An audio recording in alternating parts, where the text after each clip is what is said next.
All right. So here on number one, um, we're trying to take these 2 points and put them into component form, and we have to use the formula x2 minus x1, comma, y2 minus y1. So here we're taking our second point, point B, and subtracting our first. So this becomes negative 1 minus x1, which is negative 7. The double negatives there matter because they actually change this problem, right? That double negative minus minus makes that plus 7. And then we have y2, which is negative 4, minus y1, which is 4. So this becomes negative 1 minus negative 7 is negative 1 plus 7. Negative 1 plus 7 is 6, a positive 6. And negative 4 minus 4 is a negative 8.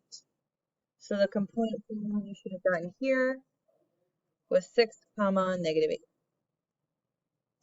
I saw so many people inputting negative 6 comma positive 8, or they input negative 8 comma 0.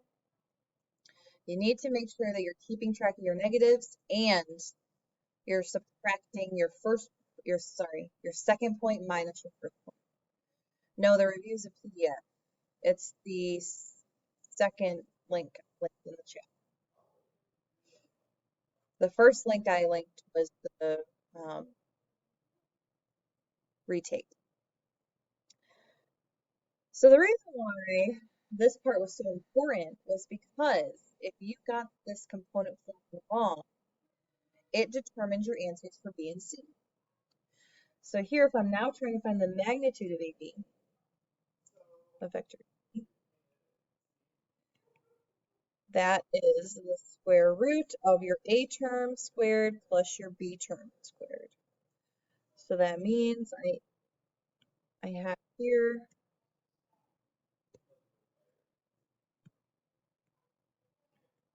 turn on. Okay, that means I have second square root of 6 squared plus 8. Notice I'm not bothering to type in the negative there because I know squared becomes a positive. You don't have to type it. So this magnitude is 10. Now, if you happen to get the wrong component form of negative 6 to 8, you should still have gotten the correct magnitude here. Because remember, when you're finding the magnitude, the negatives don't matter. So 6 squared plus 8 squared would be the same either way. So our magnitude was 10. And then lastly, our direction angle, we always find the inverse tangent of our B over our A.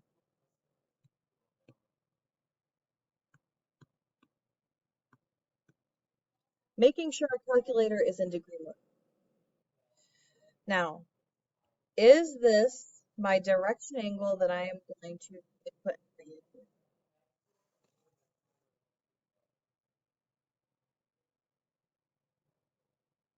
No. We need to think about where this vector is. So the component form here is a positive 6, negative 8. That places the vector in quadrant 4. What do you do in quadrant? Yes, you add 360. So I add 360, and this becomes 306.8. Now, if I'm rounding to the, I wanted to mention this. I was listening into an advanced group quiz, and even some of them were confused about how or which places are your tenths, hundredths, and thousandths place. Look at this 306.869 after the decimal place. So if I have, I'll write it all. 869. After the decimal place. So here's your decimal. The first digit after your decimal, this is the tenths.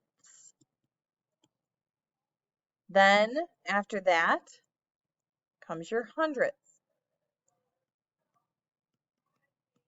Then this is your thousandths. So if I'm telling you to round to the hundredths, that means you need to have at least 2 digits written in the answer, right? So we're looking at this hundredths place, and you glance at the thousandth, the digit right after your hundredths. If this is 5 or above, it makes your hundredths round up. So 9 is 5 or above. We drop off the 9 and we round this place up to the 7. This is how rounding works, in case you didn't know. Which I don't know how you could get all the way up to pre-cal and still not know how rounding works.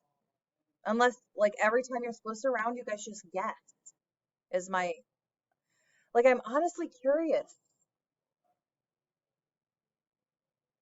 I don't know. I don't know. Okay. Any questions on this problem?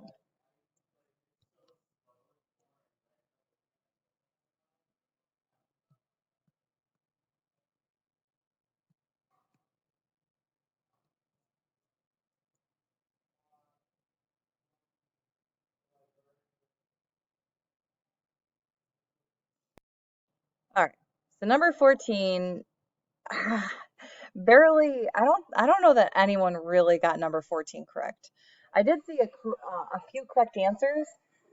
Um, However, like during sixth period, I was helping a group, or they were asking me a question, and they were asking how to find the direction angle, or the direction of the boat, of the resultant vector, that part B. And I said, well, if you found the correct A and B to find the magnitude, which it does look like you have the right magnitude, just use that A and B to find the direction angle. And they couldn't tell me what A and B they got, meaning they somehow got the correct magnitude from other sources. So I don't even know if the answers that I was seeing that were correct, I don't even know if everyone got those on their own. But if you did get this correct on your own, good for you. Great job, because I don't know, out of the like 80 students I have, I maybe saw 6 correct answers. So if you got this completely correct, number 14, you're doing great. But here we go. Number 14 says a boat is sailing at a bearing of 140 degrees with a speed of 26 miles per hour. It hits a current of 8 miles per hour at a bearing of 195 degrees. Find the resultant magnitude and direction as a true bearing of the boat. So this is like the extra step we have to do at the end. So here on this number 14, because we're trying to find the resultant vector, and whenever we see the word resultant, we know we're going to have to add vectors together. Because we're trying to find the resultant vector, we need to first find the original 2 vectors, meaning the boat's vector and the current's vector. First thing I have to do to find those vectors is draw the picture. So I have a boat sailing at a bearing of 140 degrees. How do we draw bearings? Or how do we find that bearing?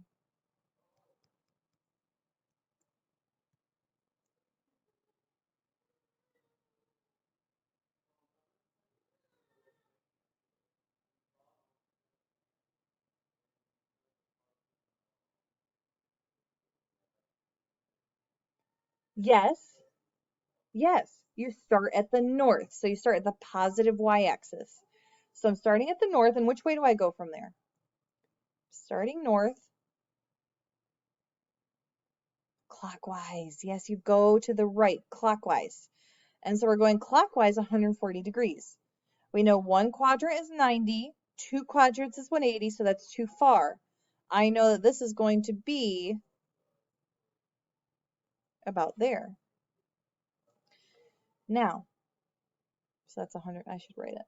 That's 140 degrees. To find my boat's vector, vector B, we'll call it, you need to, our formula states, we need to have our magnitude, which is 26 for this problem. Remember, anytime it gives us a speed, that's a magnitude. So it's our magnitude times cosine of our direction angle, magnitude times sine of our direction angle. We currently are missing our direction angle. How can you find your direction angle? That always starts on the positive x-axis or the 0-degree angle and goes counterclockwise around. Oops. How can I find that pink angle, which is our direction angle?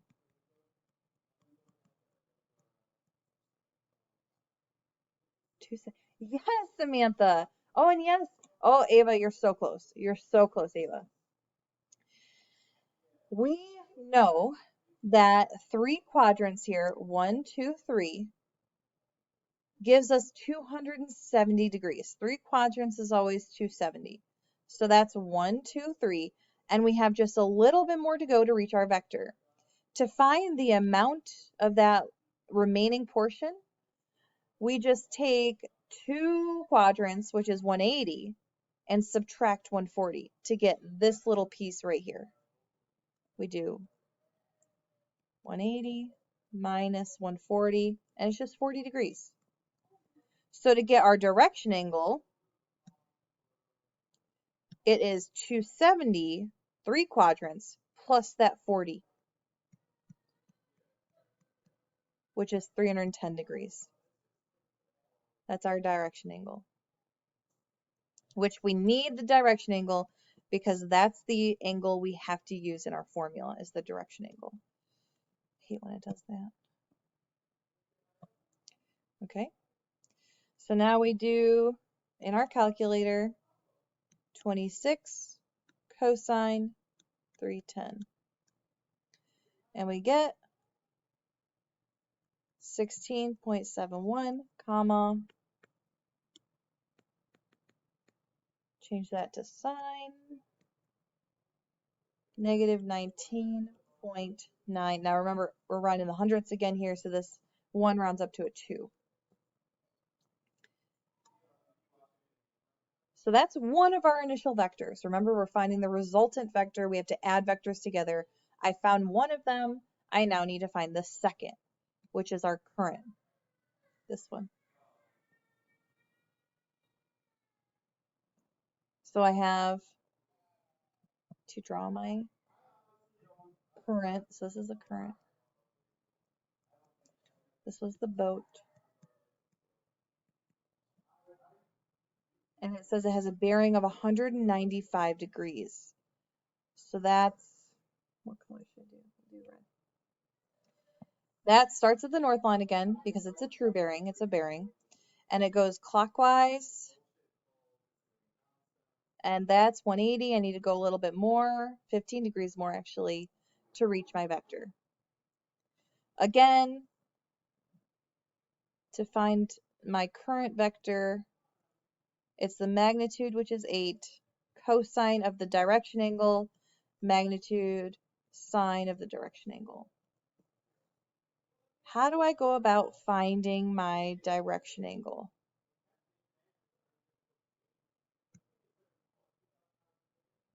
Yes, yes, yes, yes, guys. Yeah, I would have done it, Ava, you're totally right. And I saw someone else last class doing it that way as well, where they did 180 plus 75. What I would have done, I thought the same way as Samantha. We know that 2 quadrants gives us 180. So this red angle here, this right-hand side is worth 180. But then we needed to go another 15 degrees to get 195 degrees. So we know that this is 15 degrees, right? Because this over here, 2 quadrants is 180. So to get my full direction angle here, it's almost 3 quadrants, but it falls 15 degrees short of 3 quadrants. So to get the direction angle, you can just do 3 quadrants, which is 270, take away 15 degrees, 255. This is our direction angle.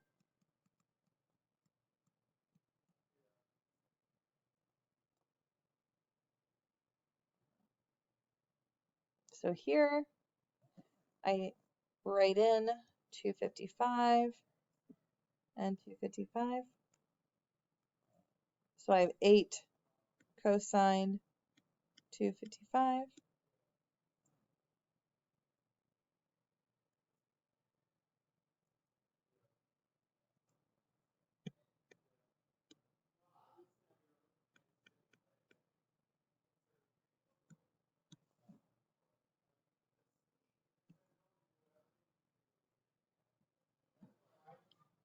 Okay.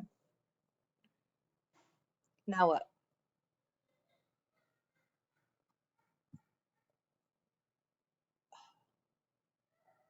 Evan is crying, and Nick's on the phone, so he's not worrying about him crying.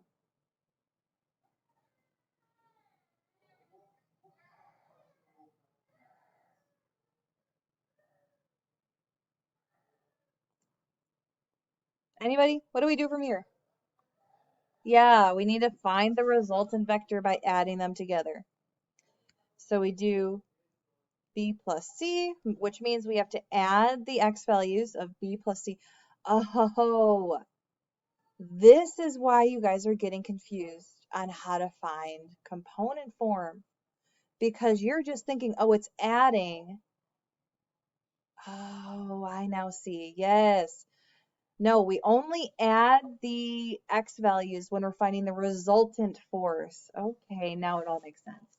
All right, I see. When we're taking 2 points and we're just writing them in component form, 2 vector initial and terminal points, you subtract. When we're finding resultant vectors, you add the component forms together. I see, okay. So anyway, here we have the 16 value plus the negative 2, and so we have 14.64, comma, the negative 19 number.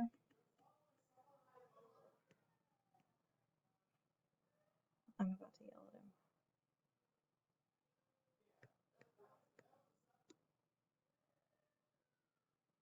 Negative 19 plus negative 7, and we get negative 27.64.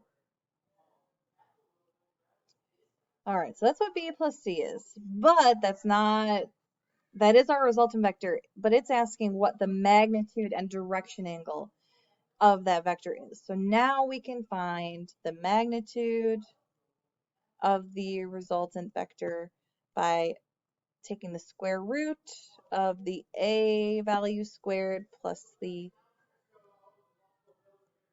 b value squared.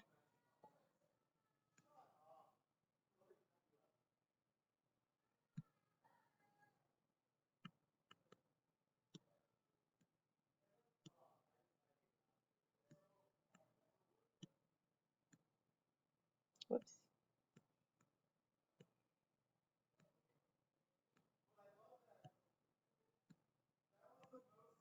And we get 31.28. And this is the magnitude or the size or the speed of our resultant vector. So it's 31.28. And as we're inputting this into the Google form, you don't have to put a unit here. But normally you would. It's a mile per inch. But again, not needed on the Google form.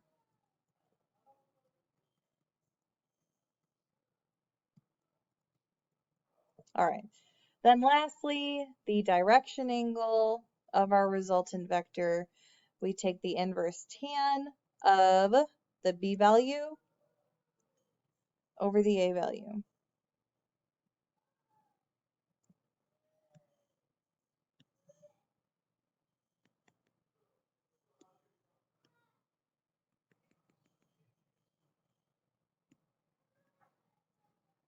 Now, is this my final direction angle?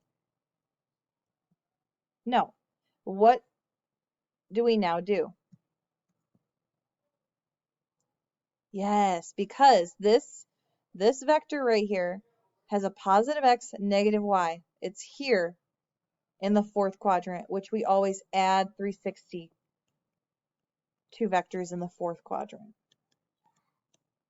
And we get 297.91. Now, that is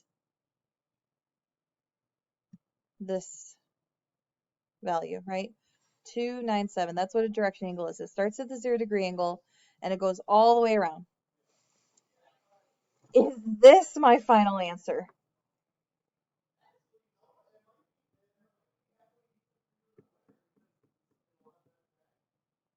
What format did it ask us to put the resultant vector in? I'm sorry, resultant direction angle in. True bearing, which we know true bearings start from the north line and go clockwise. How can we get this angle?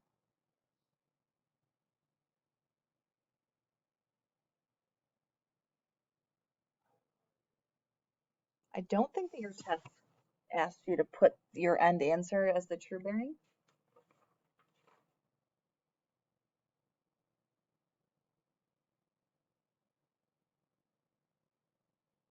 It doesn't. Yes. So Sydney, that right there, what Sydney's doing, 360 minus our direction angle will give us this portion right here.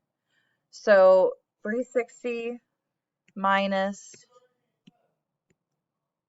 this angle gives us 62.09. Is that my full true bearing?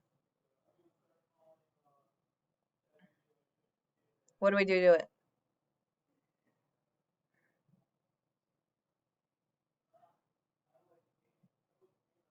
Ah, you would be right, Samantha, if we asked for a quadrant bearing.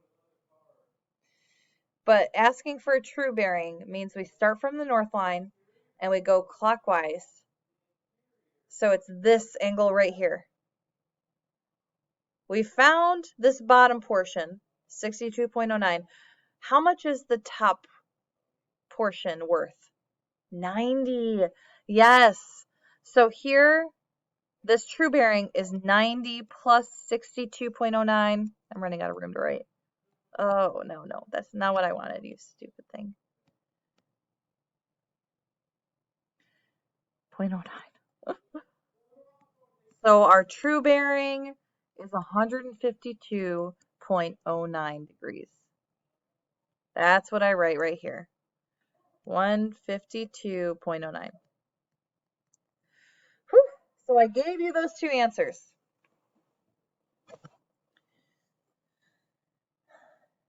Now, luckily enough for you, your test is going to be easier. One, they're not going to ask for the final answer to be a true bearing. Okay, so you don't have to do that final step like we just did. And it's not going to give you the original bearings as true bearings. It's going to instead give you the original bearings as quadrant bearings, which is much easier, right?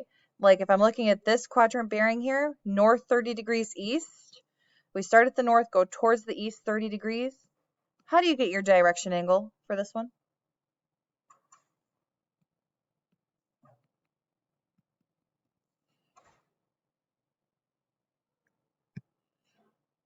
Right, just 90 minus 30. Our direction angle here is 60 degrees. Easy peasy. And then over here, north 45 degrees gives us this angle. We do the exact same thing. 90 minus 45 will give us our direction angle of 45 degrees.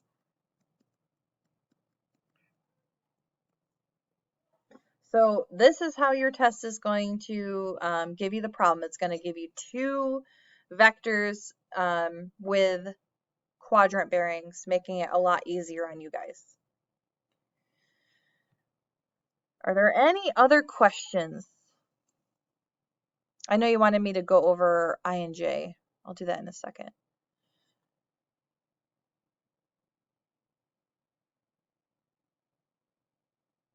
Okay. So one that wants us to write it in terms of I and j. This one, I guess, right? Let's do, well, we can do both of them. They're super, the first one's super quick. To write this in terms of I and j, you just put an I on the x value and a j on the y value and get rid of the comma. Whoops, I was about to put a y. And you're done. That's how you input it with no spaces into your Google form. No spaces. And no C equals either. Just that. This is what you input. No C equals. And then over here, first we need to put this into component form to then put it in terms of I and j. So component form, remember we take the second point and we subtract the first. So it's -2 minus -6, comma, -8 minus 1. So this becomes -2 plus 6, which is a 4. -8 minus 1 is a -9. Then we just put an I on the A term and a J on the B term. And this is what we input. No spaces and no C equals. Oh, well, this time is JK. I did it backwards, J.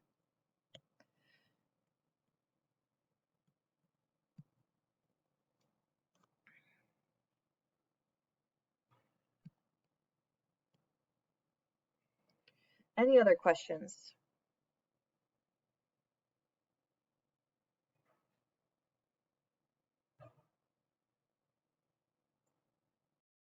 On number 15, first things first, we're going to draw Josh's vector. So he goes from the north. Now this is a quadrant vector, a quadrant bearing, sorry. So we go from the north 24 degrees towards the west. So this right here is 24.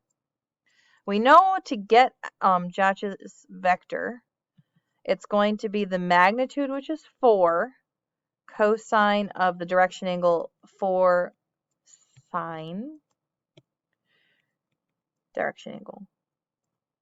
How do we get the full direction angle from the positive x-axis to our vector?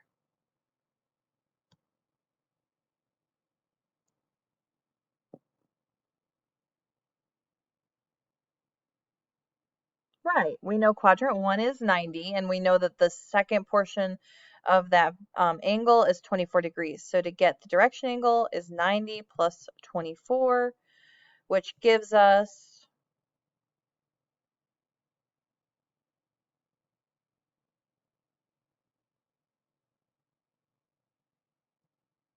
114. Yeah. So then we just do 4 cos 114, and we get negative 1.63. If I'm rounding the hundredths, the 6 makes a 2 round up to a 3.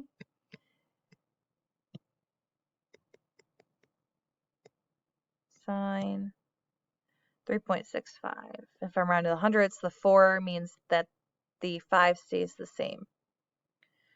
So this is the x value, right? Your a value. That x value is always your horizontal component.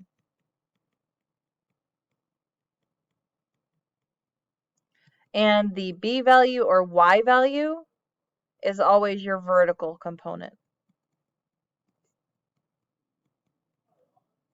So if it asks for the horizontal component, your answer for A would be negative 1.63, and your answer for B, the vertical component, would be 3.65.